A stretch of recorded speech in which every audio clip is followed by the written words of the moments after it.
Hello বন্ধুরা, এখন বাজে ঘড়ির কাঁটায় সকাল 11টা। আর আমি কি রান্না করছি গরমে, চলো তোমাদের সঙ্গে শেয়ার করি। আজকে আর দুপুরবেলা আমার রান্নার ছুটি ছিল। আমি যে কি খুশি ছিলাম, এই গরমে আমার রান্না করতে হবে না ভেবেই আমি ভীষণ খুশি ছিলাম। তো যাই হোক, সকালবেলা আমি মাছ ভাজার ভাত করতে গিয়ে দেখো মাছের ঝোল করে ফেললাম। শাশুড়ি মা খেতে চেয়েছে, আর মাছের ঝোল খেতে আমিও ভালোবাসি। তো কাঁকরোল আলু দিয়ে আজকের এই পাতলা করে মাছের ঝোল রান্না করছি।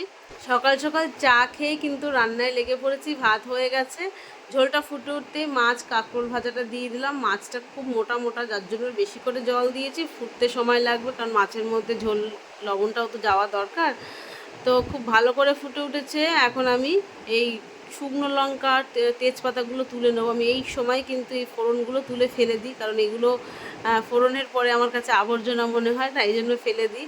খাওয়ার সময় মুখে বাঁধলে ভালো লাগে না। তো আলু আমার সেদ্ধ হয়ে গেছে, আর একটু ফুটলেই কিন্তু মাছের ঝোল আমার রেডি। আর গোটা গোটা কাঁচা লঙ্কাও দিয়েছি, দিয়ে দিলাম গরম মশলা, অল্প করেই দিয়েছি।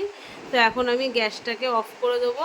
আর ফাইনাল লুকটা দেখো, এরকম মাছের ঝোল দারুণ দারুণ লাগে। তো আমার রেসিপি তোমাদের কেমন লাগে কমেন্টে জানিও। ভালো থেকো, বাই।